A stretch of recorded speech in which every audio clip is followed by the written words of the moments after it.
USA Iran வார்ல இன்னைக்கு ஆள் கிடைக்காம ஈரானோட ஆர்மி ஐஆர்ஜிசி 12 வயசு குழந்தைய கூட விட்டு வைக்காம அவங்க ரெக்ரூட் பண்ணிட்டு இருக்காங்க. இது எல்லாத்தையும் டாக்கிள் பண்ணணும் இல்லையா? அதனால யுனைடெட் ஸ்டேட்ஸ் ஆஃப் அமெரிக்காவோட ஆர்மி என்ன பண்றாங்க, அதாவது ஏஐ டெக்னாலஜி வந்து வார்ல இன்க்ளூட் பண்ணிட்டாங்க ஆல்ரெடி. யுஎஸ்ஏ வந்து உக்ரைனுக்கு ஹெல்ப் பண்ணாங்க இல்லையா? அப்பயே வந்து இந்த ஏஐ டெக்னாலஜி எப்படி ஒர்க் ஆகுது, வார் டைம்ல எப்படி ரெஸ்பான்ஸ் பண்றாங்க அப்படின்றதெல்லாம் டெஸ்ட்டும் பண்ணிட்டாங்க. நான் சொல்றது அப்படியே கற்பனை பண்ணி பார்த்துக்கோங்க. யுஎஸ்ஏல இருந்து ஒரு ஏசி ரூம்ல ஹாயா ஒருத்தர் வந்து ஒரு பட்டனை பிரஸ் பண்றாரு.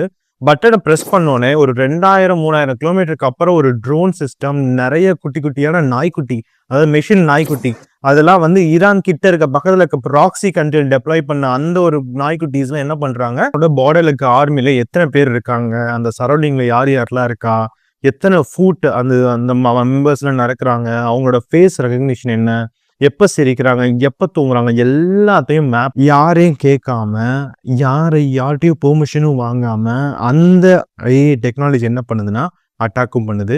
அதாவது 7 செகண்ட்ல பார்த்தீங்கன்னா 1000க்கும் மேற்பட்ட மக்களை கொல்லக்கூடிய பவர்ஃபுல்லான டெக்னாலஜியில டிப்ளாய் பண்ணிட்டாங்க.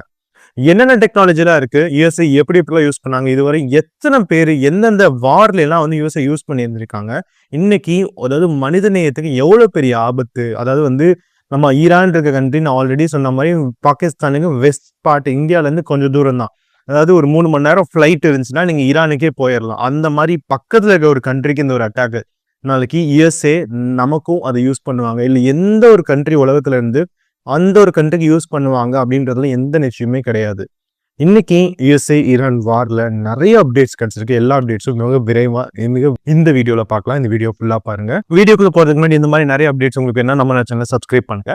வாங்க வீடியோக்குள்ள போகலாம். First, United States of America planted technology அப்படின்ற ஒரு டெக்னாலஜி யூஸ் பண்றாங்க. அதாவது ஆல்ரெடி இந்த டெக்னாலஜி பாத்தீங்கன்னா ஆபரேஷன் எபிக் ஃபியூரி, அதாவது யுஎஸ்ஏ வந்து ஈரான் அட்டாக் பண்ணும்போது என்னென்ன அட்டாக்லாம் பண்ணுச்சு, நிறைய மிலிட்ரி சைட்ஸையும் அவங்களோட அதாவது நியூக்ளியர் வெப்பன் கிரியேட் பண்ற அந்த ஒரு சிஸ்டம், மற்றபடி வெப்பன் பதுக்க வைக்கிற அந்த ஒரு கிடங்கு, அது எல்லாத்தையுமே வச்சிருந்தாங்க இல்லையா?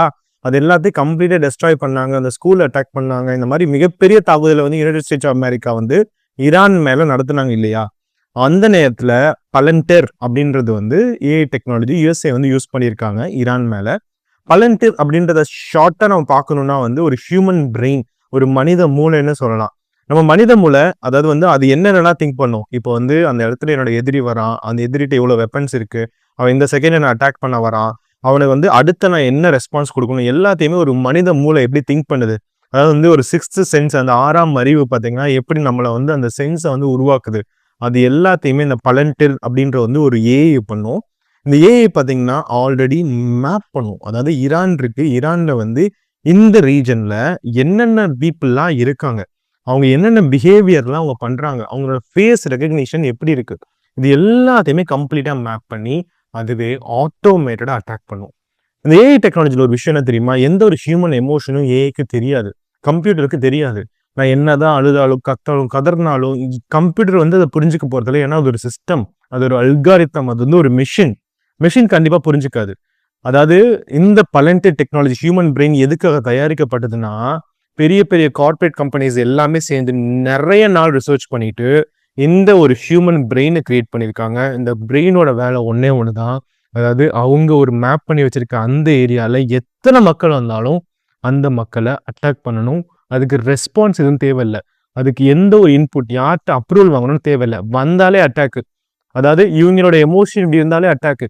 நினைச்சு பாருங்க, நிறைய மக்கள், நிறைய சாமானிய மக்கள் ஒரு ரீஜன்ல மேப் பண்ணி வச்சுட்டு அந்த ரீஜன்ல வந்து டைரக்டா அந்த பலண்டட் டெக்னாலஜி, அதாவது பலண்டட் டெக்னாலஜி நிறைய மோட் மூலியமாவே இதை வந்து டெப்ளாய் பண்ணியிருப்பாங்க. ட்ரோன் மூலியமா நிறைய மோட்ஸ்ல வந்து டெப்ளாய் பண்ணியிருப்பாங்க.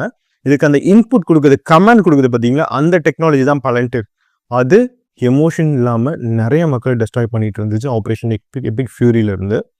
நெக்ஸ்ட் ரொம்ப இம்பார்ட்டன்டான ஒரு ஏஐ டெக்னாலஜி ஆண்டூரில்னு ஒரு டெக்னாலஜி. ஆண்டூரில் என்னன்னா வந்து ஹண்டர்னு சொல்லுவாங்க இந்த டெக்னாலஜி. அதாவது வந்து இன்னொரு விஷயம் என்னன்னா வந்து பேய் ஏஐன்னு சொல்லுவாங்க, கோஸ்ட் ஏஐன்னு சொல்லுவாங்க இதை. இந்த கோஸ்ட் ஏஐ என்ன பண்ணுன்னா, அதாவது பார்டர்ல தான் இதை ஃபிட் பண்ணுவாங்க. நீங்க நினைச்சு பாருங்க, யுஎஸ்ஏ, கனடா, மெக்சிகோ, யுஎஸ்ஏ அந்த மாதிரி கண்ட்ரீஸ் எல்லாம் பாத்தீங்கன்னா ஷேர்டு பார்டர்லாம் வச்சிருக்காங்க. ஆனா நிறைய சண்டைகள்லாம் வந்திருக்காது. ஏன்னா அவங்க பார்டர்ஸ்ல எல்லாம் ஒரு சிஸ்டமை கிரியேட் பண்ணிட்டாங்க. ஆட்டோமேட்டடா ஒரு சில ப்ராம்ப்டையும் அல்காரிதமையும் கிரியேட் பண்ணிட்டாங்க. அதாவது இந்தியா பாகிஸ்தான் பார்டர்ல பாத்தீங்கன்னா ஒருத்தர் வந்து கன் வச்சுட்டு உட்காந்துட்டே இருவார், BSF border security force. India China பார்டர்ல இந்தோ டிபெட்டியன் பார்டர் போர்ஸ்லாம் இருப்பாங்க. ஒரு கிராஸ் பண்ண ஒரு காக்கா வந்து அந்த பார்டரை கிராஸ் பண்ணா கூட அந்த காக்காவை கொன்றுவாங்க. அந்த மாதிரி ஒரு விஷயம் தான் இந்தியாவில் நம்ம ஆல்ரெடி இப்போதைக்கு இருக்கு. ஆனா யுஎஸ்ஏ, அதாவது வந்து அவங்க சண்டை போடுற கண்ட்ரிஸ், ஈரான், அவங்களோட அந்த ப்ராக்சியோட அந்த ஒரு பார்டர்ஸ்ல எல்லாம் வந்து என்ன இந்த டெக்னாலஜி ஆண்ட்ராய்டில் ஃபிக்ஸ் பண்ணியிருப்பாங்க. இது என்ன ஆகும் தெரியுமா? Hunter technology. இந்த ரீஜன்ல நான் ஆல்ரெடி சொன்ன மாதிரி அந்த அந்த ஹியூமன் பிரெயின் என்ன பண்ணும்னா, அது வந்து ஒரு 24 மணி நேரம் இல்லை அட்லீஸ்ட் ஒரு ஃபுல்லா கம்ப்ளீட்டா ஈவன் ஒரு 10 நிமிஷத்துலயும் நிறைய மக்களை, சாமானிய மக்களை கொல்லும். இது என்ன பண்ணும்னா, அவங்களோட வெப்பன்ஸ் இருக்குல்ல, வெப்பன்ஸ் எல்லாத்தையும் மேப் பண்ணி அவங்களோட பாடி, அதாவது வந்து அந்த ஒரு பாடியோட மூவ்மெண்ட் எப்படிலாம் இருக்குன்னு மேப் பண்ணி தகவலை வந்து சேமிச்சுக்கிட்டே தெரிவிச்சுக்கிட்டே இருக்கும். இந்த தகவலை தெரிவிச்சுட்டு என்ன பண்ணுன்னா, ஆட்டோமேட்டடா இதுவும் டைரக்டா, அதாவது வந்து யுஎஸ்ஏவோட ஜிபிஎஸ் இந்த மாதிரி நிறைய சிஸ்டத்தை யூஸ் பண்ணி அட்டாக் பண்ண ஆரம்பிச்சிடும். நெக்ஸ்ட் என்னன்னா, முக்கியமான விஷயம், எல்லாருக்கும் நாய்க்குட்டி பிடிக்கும் இல்லையா? ஆனா இந்த நாய்க்குட்டி வந்து எந்த ஒரு மலை, பாலைவனம் எல்லாத்துலயும் வந்து தண்ணிக்குள்ள கூட ஓடக்கூடிய ஒரு நாய்க்குட்டி. இது பிரீத் பண்ணாது, இதுக்கு சாப்பாடு தேவையில்லை, சார்ஜ் மட்டும் போட்டா போதும். அந்த மாதிரி ஒரு நாய்க்குட்டி வந்து யுனைடெட் ஸ்டேட்ஸ் ஆஃப் அமெரிக்கா வார்ல இன்னைக்கு யூஸ் பண்ணிட்டு இருக்காங்க. அது பாத்தீங்கன்னா 250 கிலோ வெயிட்டை கூட தூக்குமா. என்னப்பா 250 கிலோ தூக்கக்கூடிய நாய்க்குட்டியை நான் கூட வாங்கவே நினைப்பீங்க. ஆனால் அது கண்டிப்பாக கிடையாது. இது வந்து ஒரு ஏஐ டெக்னாலஜி நாய்க்குட்டி. இந்த போஸ்டன் டைனமிக்ஸ் என்ன பண்ணுன்னா வந்து ஒரு மிஷன், அதுக்கு ஆல்ரெடி ப்ராம்ப்ட் கொடுத்து சிஸ்டம் பண்ணி அல்கோரிதம் என்ன செட் ஆயிருக்குன்னா, அதாவது வந்து மனிதர்கள் என்ட்ரு ஆக முடியாத ஒரு சில ஏரியாஸ்லாம் இருக்குல்ல, மனிதர் என்ட்ரானா அட்டாக் பண்ணிடுவாங்க அப்படின்ற ஏரியாஸ்லாம் இருக்குல்ல, அந்த ஏரியாஸ்லாம் இந்த நாய்க்குட்டியை அனுப்புவாங்க. இந்த நாய்க்குட்டி என்ன பண்ணுன்னா, நிறைய பாம்ஸை போய் வச்சுட்டு வந்துடும், இல்லைன்னா வந்து இந்த பதுங்கு குழிகள் எங்கே இருக்குன்னு கண்டுபிடிச்சிரும், இல்லை அந்த இடத்துல வந்து நடந்து போகிறப்ப ஏதாவது ஒரு பாம்பு வச்சுருப்பாங்க அப்படின்னா வந்து இது எல்லாத்தையும் ட்ராக் பண்ணிடும்.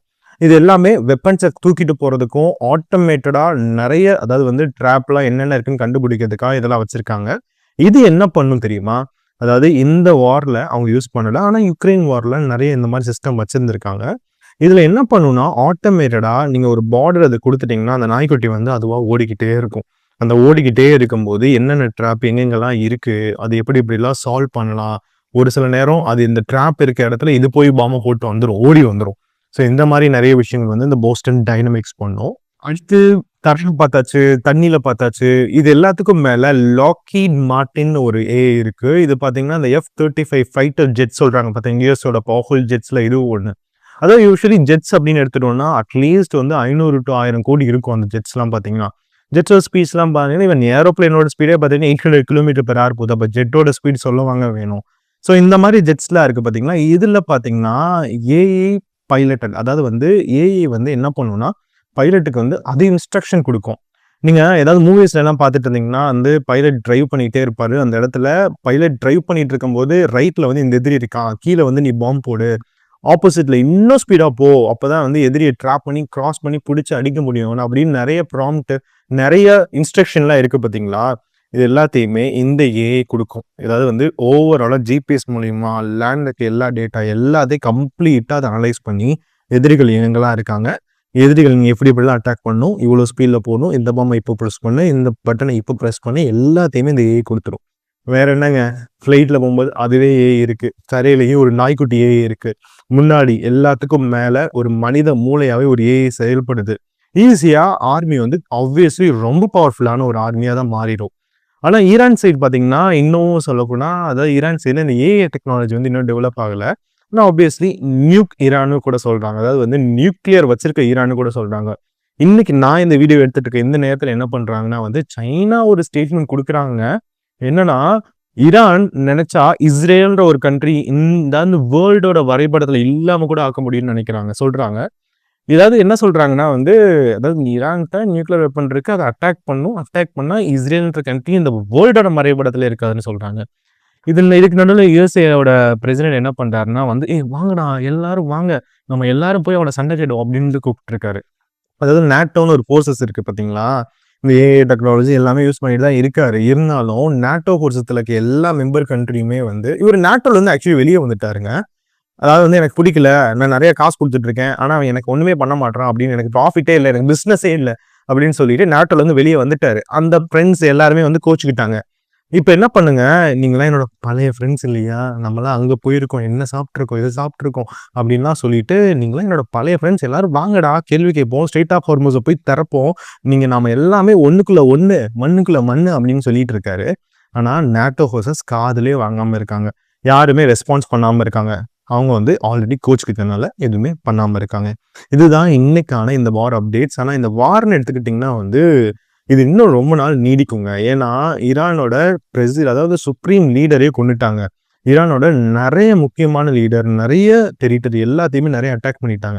இன்னைக்கு இந்த வார் இருக்க நிலைமை பார்த்தீங்கன்னா, நெனச்சு கூட பார்க்க முடியாத, கற்பனை கூட பார்க்க முடியாத ஒரு சில நிலைமையில தான் இந்த ஈரான் மக்கள் இன்னைக்கு இருக்காங்க. அதாவது பெரிய பெரிய கண்ட்ரீஸும் இன்னும் சப்போர்ட் பண்ணாம இருக்காங்க. ஆனா ஒரே ஒரு விஷயங்க. ஏஐ நம்ம எதுக்கோ யூஸ் பண்ணிட்டு இருக்கோம். இன்னைக்கு அந்த ஏஐயோட டிஃபெக்ட் அதாவது நெகட்டிவ் சைடுமே இருக்கு. எதுவுமே தெரியாத ஒரு அல்காரிதம்னாலும், ஒரு கம்ப்யூட்டர்னாலும், ஒரு மொபைல் ஃபோன்னாலும் ஜஸ்ட் ப்ரோகிராம் பண்ணப்பட்ட ஒரு மெஷின் பார்த்தீங்கன்னா, இன்னைக்கு நான் உங்ககிட்ட பேசிட்டு இருக்க நேரத்துல நெறைய உயிர்கள கொன்னுட்டு இருக்கு. இந்த மாரி நெறைய வீடியோக்கு நம்ம சேனல் லைக் பண்ணுங்க, ஷேர் பண்ணுங்க. இந்த விஷயம் உங்களுக்கு பிடிச்சிருந்துச்சுன்னா, நம்ம சேனல சப்ஸ்கிரைப் பண்ணுங்க. பெல் ஐகான கிளிக் பண்ணுங்க. இந்த வீடியோ உங்க ஃப்ரெண்ட்ஸ்க்கு, உங்களோட சொந்தங்களுக்கு தெரியணும்னு நினைச்சீங்கன்னா, கண்டிப்பா ஷேர் பண்ணுங்க. அது மிகப்பெரிய உதவியா இருக்கும். மிக்க நன்றி.